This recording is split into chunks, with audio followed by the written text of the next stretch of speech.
Bonjour à toutes et bonjour à tous. Donc aujourd'hui, c'est le cours du mercredi 23 septembre, c'est-à-dire notre septième cours. Donc je fais cette vidéo YouTube à l'avance. Donc je n'ai pas encore regardé vos exercices, vos devoirs, mais demain, c'est-à-dire le lundi 21. Le lundi 21, nous allons nous rencontrer pour voir un peu quels sont vos problèmes pour écrire en français.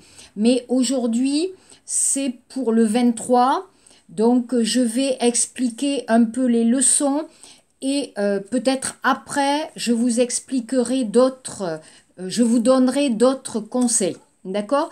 Alors, j'ai acheté le livre, le nouveau livre, Expression écrite. Je suis désolée, je ne savais pas que le livre avait changé. Donc, si j'ai fait quelques erreurs dans mes cours, je suis désolée. À partir d'aujourd'hui, je vais bien respecter les exercices et le livre. D'accord?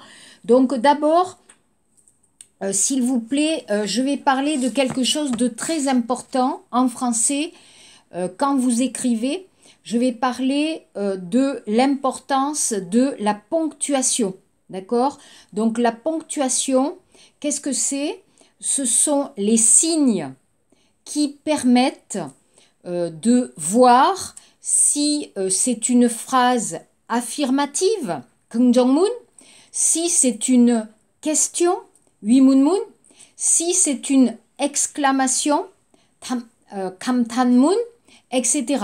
Donc, vous connaissez déjà le point d'interrogation, mais je vous demande d'utiliser un peu plus la ponctuation quand vous écrivez. Pourquoi? Parce que ça donne un rythme dans la phrase et aussi la ponctuation aide à comprendre la personne qui va lire votre texte. Alors, la question, le point, ça va, mais on va voir aussi d'essayer d'utiliser d'autres signes de ponctuation. Donc, je vais vous donner quelques exemples. Alors, bien sûr, je vais vous donner, je vais vous expliquer un peu ici la ponctuation. Donc, ici, par exemple, on vous explique le point, d'accord, pour une phrase déclarative ou injonctive. Regardez le point, Elisa avance, point, tu la suivras, point, avance vite. Donc, écoutez bien, donc ça c'est l'écrit, d'accord, pour écrire, mais aussi ce qui est important, c'est la lecture, quand vous lisez. Donc écoutez bien la phrase en français, quand c'est une phrase déclarative, 긍정문, vous écoutez bien, la voix, 목소리 va descendre. Écoutez. Elisa avance. Tu la suivras. Avance vite. D'accord? Donc vous entendez bien la phrase qui descend, la voix qui descend. Donc c'est une phrase déclarative. Autre exemple, Mehdi est arrivé. Est arrivé. D'accord? Attention à Kyungsangdo Saturi qui fait comme ça. Le rythme est un peu très très accentué, accent. Attention, en français, phrase affirmative, 긍정문, on descend. D'accord? Le point d'interrogation pour la question, très simple.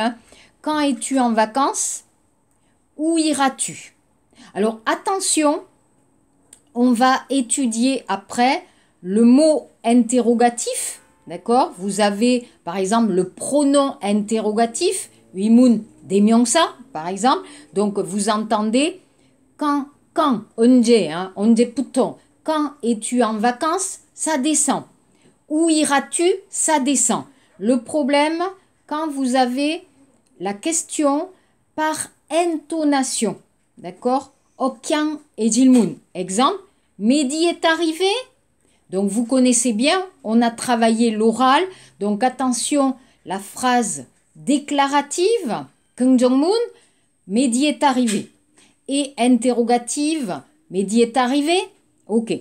Donc ça, c'est facile, vous connaissez. Le problème, l'exclamation, le point d'exclamation pour exprimer une, par exemple, surprise, joie, kippum, hein, nolaum, hein, etc., du려움, hein, pour exprimer une émotion ou un sentiment. 어떤 느낌, quel sentiment? C'est 감탄문 avec 감탄사, quel bonheur, hein, par exemple. Quelle fatigue, point d'exclamation important, très important pour exprimer des émotions. Les points de suspension, ding, ding, ding, 3 points, ting, ting, ting, c'est geyser, d'accord? Alors, les points de suspension, ça veut dire d'abord que la phrase n'est pas finie, d'accord? Vous donnez des exemples, il y a beaucoup d'exemples, c'est un peu en français, etc. D'accord? Vous connaissez, etc. Hein? Donc, pour dire que la phrase n'est pas finie.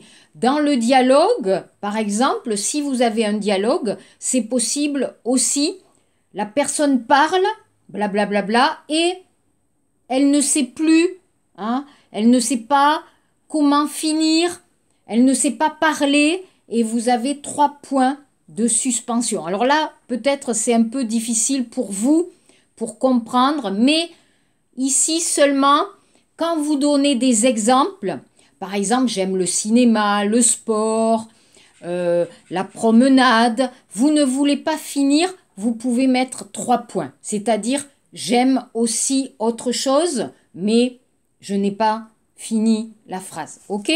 Regardez ici. Cet exemple, d'accord, on va le faire ensemble. Vous voyez, c'est la page 63, Yuxipsam. Alors, par exemple, que font Paul et Sophie, point d'interrogation, clac, point d'interrogation, Tilmoun, que font Paul et Sophie? Vous avez que, qu'est-ce que, hein? La deuxième phrase, ces 2 petits enfants curieux montent au grenier. Point. 긍정문. Quelle joie pour eux de découvrir les vieux jouets de leurs parents. Point d'exclamation. 감탄문. D'accord? Vous avez quelle, hein, quelle joie. Enfin, dans un coffre, ils trouvent des voitures anciennes, une dinette, un jeu de construction. 3 points. D'accord? Ce n'est pas fini, il y a encore d'autres choses. D'accord? Ensuite, la ponctuation 2, donc très important, la virgule. Alors, la virgule, ça permet de séparer plusieurs éléments de la phrase. D'accord? Vous avez un sujet, un verbe et plusieurs compléments.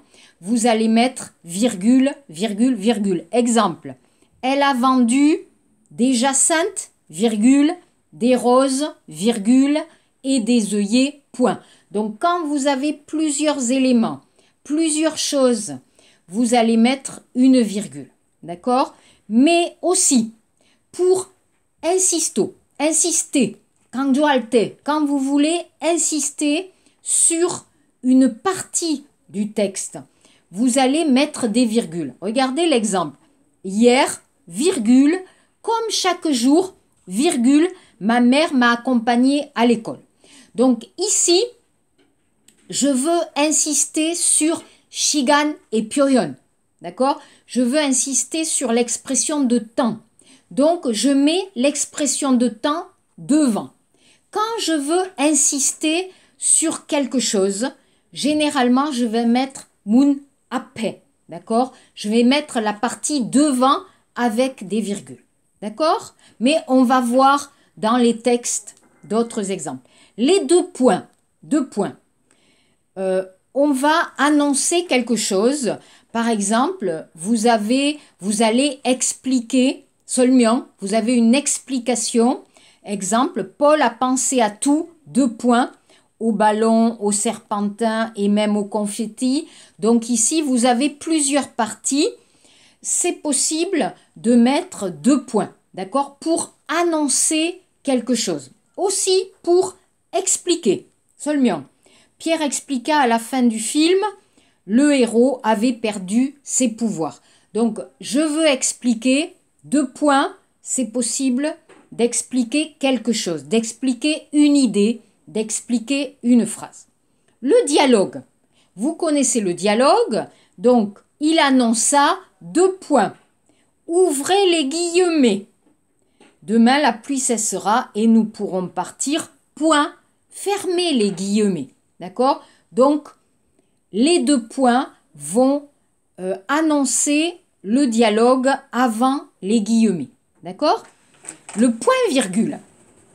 Le point virgule, c'est quand vous avez une pause, quand vous allez arrêter votre phrase ou quand vous avez 2 phrases longues. Quand vous avez 2 phrases longues, vous ne voulez pas mettre le point parce qu'on continue la même idée, vous allez mettre le point virgule. Exemple, Clara est heureuse.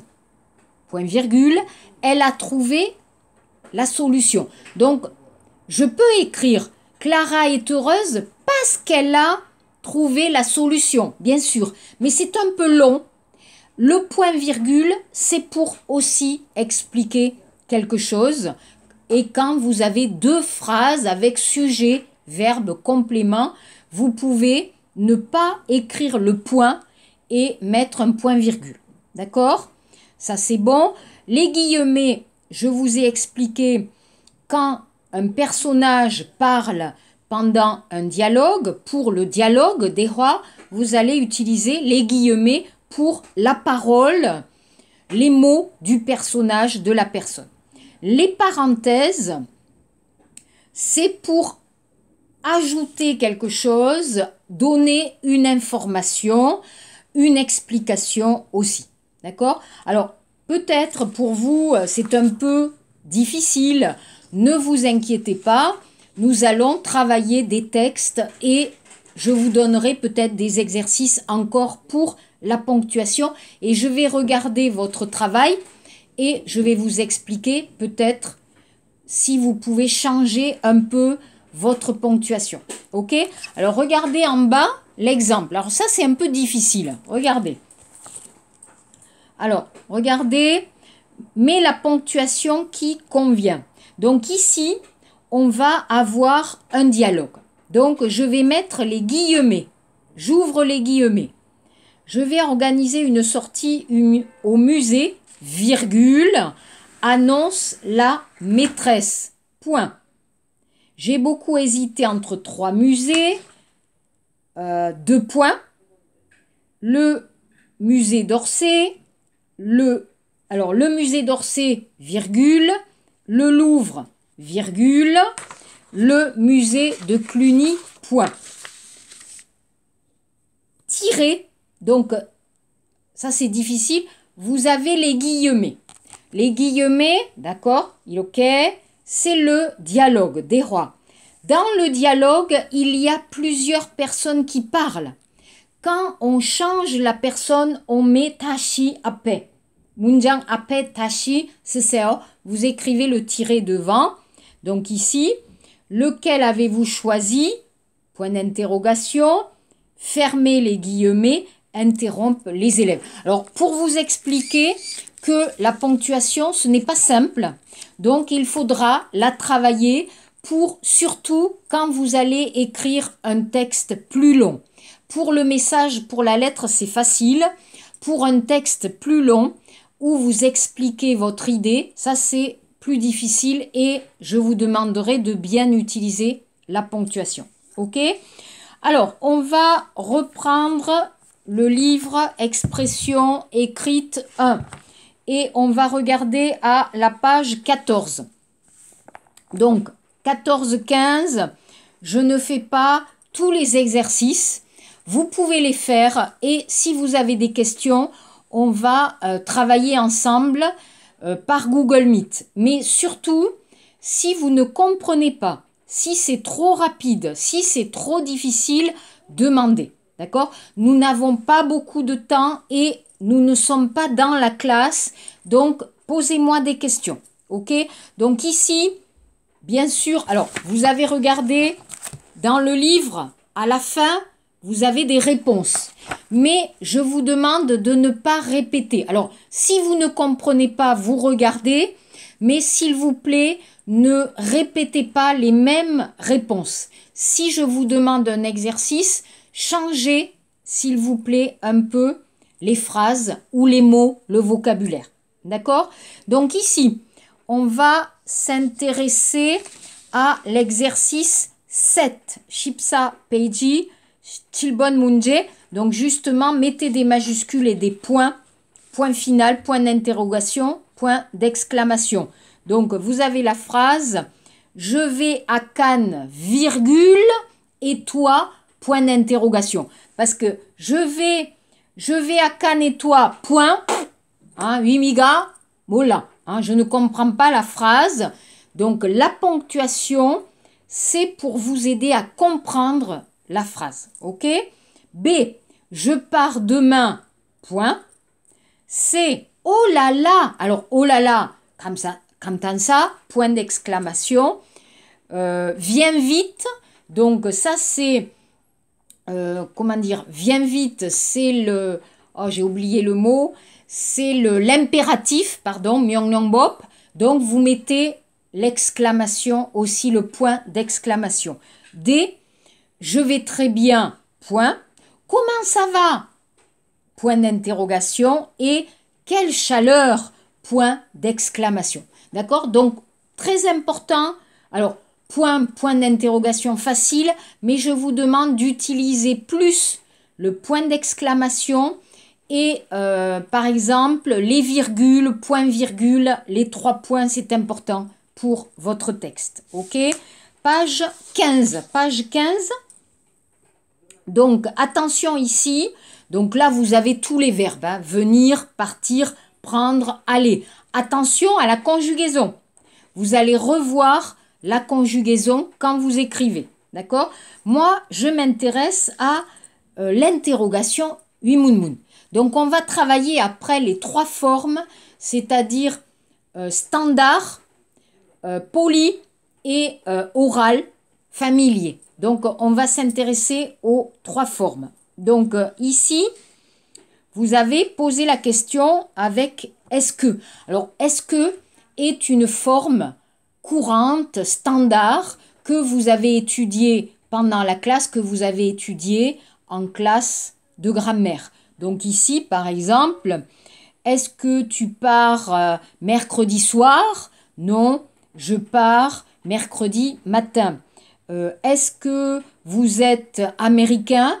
Non, nous sommes canadiens. Donc, est-ce que est une forme standard. Mais vous pouvez aussi utiliser la forme orale. Par exemple, tu pars mercredi soir? Vous êtes américain? Ou la forme polie qui est l'inversion du sujet. Chuo et dochi. Inversion du sujet. Exemple. Pars-tu mercredi soir? Êtes-vous américain? Qui est une forme plus littéraire, plus polie quand vous parlez à quelqu'un ou quand vous écrivez. Mais pour écrire, est-ce que est standard et tout à fait normal. Donc ça va. Vous avez, attention, les verbes venir, partir, prendre et pouvoir qui sont des verbes irréguliers. Hein, donc ça. Donc attention, l'exercice 10, Shibo Peiji. Il partait, je prends DS, tu viens, S, ils arrivent, ENT, ils prennent, attention, le verbe prendre, NN, ENT, F, Karl vient, T, me chercher demain, non, il part, T, à Londres demain, elles partent, T-E-N-T, en Italie. Donc, tout ça est facile, mais attention, attention. OK. Ensuite, on regarde la page 16. Shibyuk Peiji, la page 16. Donc ça, c'est facile. Vous voyez, vous avez la forme d'un message. Je vais lire le message. Uppsala, jeudi 21 février. Mon cher Bernard, ça va? Est-ce que les enfants sont en vacances? Et toi? Ici en Suède, il fait très froid. Moins 20 degrés aujourd'hui. Et en France? Bonne nouvelle, je viens à Paris pour voir ma mère et les amis. Je prends 2 semaines de vacances. Je suis très très fatiguée. J'arrive à Roissy le 25 à 10 heures. Est-ce que tu peux venir me chercher? Appelle-moi ou envoie un email. Bise à toute la famille, Chris. Donc ici, pour comprendre le message, lisez 2 fois la lettre et vous allez répondre par oui ou par non et expliquer, justifier votre réponse. Est-ce que Chris est un homme? Faux. C'est une femme parce que vous avez fatigué et eux. B. Est-ce que Chris habite en Suède? Oui. Vous avez ici en Suède. C. Est-ce que Bernard est le frère de Chris? Non. Parce que Chris écrit « Je viens à Paris pour voir ma mère ». Ne omoni, ne omma. Si Chris et Bernard sont frères et sœurs, 같은 가족, on va dire notre mère, 우리 어머니. Donc ici, c'est différent. D'accord? Ensuite, numéro 12, très simple, répondez à la lettre de Chris. Donc vous avez, vous avez les consignes. Impossible le 25 février. Vous êtes content de son arrivée. Vos enfants partent en vacances le 24 février. Alors, s'il vous plaît, c'est bien. Hein, vous pouvez, ici je vous ai écrit, vous pouvez compléter expéditeur, destinataire et objet. Ça, vous pouvez compléter dans le message, c'est important. Donc, je vous ai donné l'exemple. Le message. Chris, je suis désolée, mais le 25 février ou le 25, je dois rester au bureau. Alors, ici, vous devez sentir un peu l'obligation. Seulement, je suis au bureau, c'est un peu, ok, je suis content, je suis au bureau. Mais ici, c'est un peu la 실망, hein, la déception. Je dois, devoir, 해야 한다, hein, je dois rester au bureau toute la journée. Quand tu arrives à Paris, téléphone. Anne et les enfants partent en vacances ou seront en vacances le 24 pour faire du ski. Moi, je ne pars pas, je travaille, bise, à bientôt, Bernard. Donc ici, 2 choses importantes et nous allons travailler ces 2 choses parce que c'est très très important, le style, le niveau de langue. Est-ce que c'est un niveau familier, amical, familial ou est-ce que c'est un niveau de langue plus littéraire ou plus poli ou plus standard? Donc la différence dans la question, par exemple, tu viens me chercher ou est-ce que tu viens me chercher ou viens-tu me chercher ou plus formel, s'il vous plaît, est-ce que vous êtes français? Donc nous allons travailler ces 3 niveaux de langue parce que c'est très important dans l'utilisation des formes grammaticales, 문법, la grammaire, mais aussi 단어, le vocabulaire. D'accord? Voilà la première partie.